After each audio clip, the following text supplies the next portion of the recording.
ang tangkay na bukas, hinugi, nagbibigay lakas.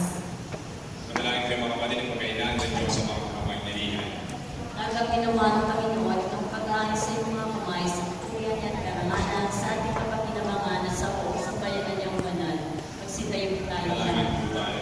Manalangin mga kapagnalihan sa aming pagkain ngayon para kay Shane.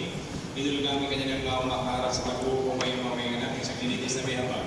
Pakundangan sa manalo na matapat sa kanyang pagmalasakit na pagliligtas bilang aking tagapamagitan kasama ng Espiritu Santo magpahal sa walang hanggan. Amen. Sumainyo ang Panginoon. At sumaiyo rin. Itasan niyo yung puso at diwa. Itinaas na natin sa Panginoon. Pasalamatan natin ang Panginoong ating Diyos. Marapat na siya ay pasalamatan. Manaming mga kapangyarihan ito rin para pasalamatan sa pamagitan ng Espiritu ng aming Panginoon sa gabi ng kamatay ng aming pagkasa sa Misilay ang muli niyang pagkabuhay ng aming kinabukasan.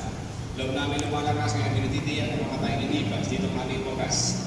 Sa tundali ng pagpanan ng aming antungan, kami ngayon mamatay sa bukas sa mga buhay. Kaya sana mga na nagsisiyawin ng puri sa iyo ng mga kapay sa kalangitan, kami nagbibunyi sa iyo ang kaligalan. Santo, Santo, Santo Panginoong Diyos na makapangyarihan, napupuno ang langit at lupa ng kaluwalhatian mo o sana sa kaitaasan.